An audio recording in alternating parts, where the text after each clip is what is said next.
किया गया है।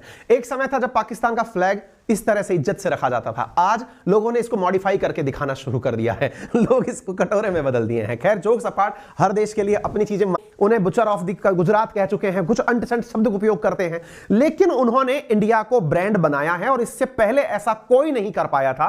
ये पाकिस्तान के अंदर पाकिस्तान के पत्रकार लिख रहे हैं।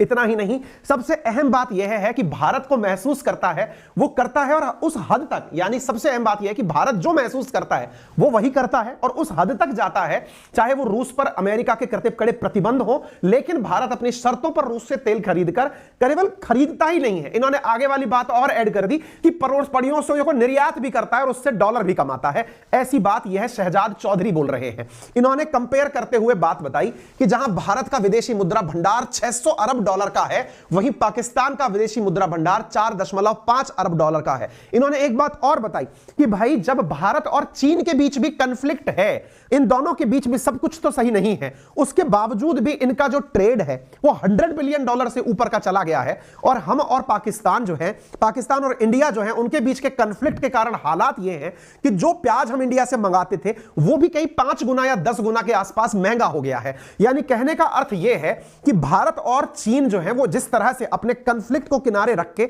अपने व्यापारिक हितों को कभी भी खराब नहीं होने देते, भारत और पाकिस्तान भी अब एक टेबल पर बैठने चाहिए और एक दूसरे के साथ टेबल टॉक करनी चाहिए, मामले रिजॉल्व होने चाहिए।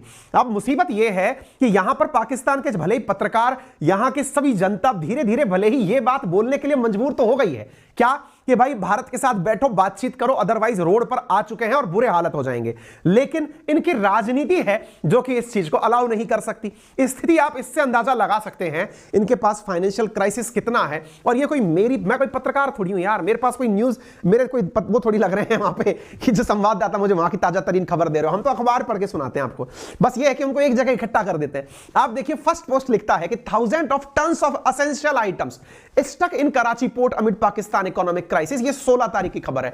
पैसे की कमी के चलते जो हाल श्रीलंका के हुए थे ना, अगर आपको याद हो कि तेल का टैंकर गेट पे खड़ा था लेकिन पैसे देने के लिए नहीं थे, अब इनके एसेंशियल गुड्स जो है ना, जरूरत का जो सामान है वो पोर्ट पर खड़ा है, उसको लेने के पैसे नहीं है। इससे ज्यादा और क्या हालत खराब होगी। महंगाई से जो हाहाकार मचा है, विदेशी मुद्रा भंडार का निचला स्तर पहुंच गया। कुछ तस्वीरें मैंने आपको दिखाई भी थी कि किस तरह से यहां पर अनाज को लेकर के लड़ाइयां हो रही हैं। लोग मतलब अनाज की बोरियों को लेकर एक दूसरे से झगड़ते हुए दिख रहे हैं। कहीं अनाज मिल रहा है तो लोग एक दूसरे को लेकर नाले में गिर जा रहे हैं। यानी कि जो भूख का आलम है और लड़ाइयों की जो स्थिति है ना, वो अब जग जाहिर हो चुकी है। जग जाहिर खुद प्रधानमंत्री स्वीकार कर रहे हैं, और तो कौन स्वीकार करेगा।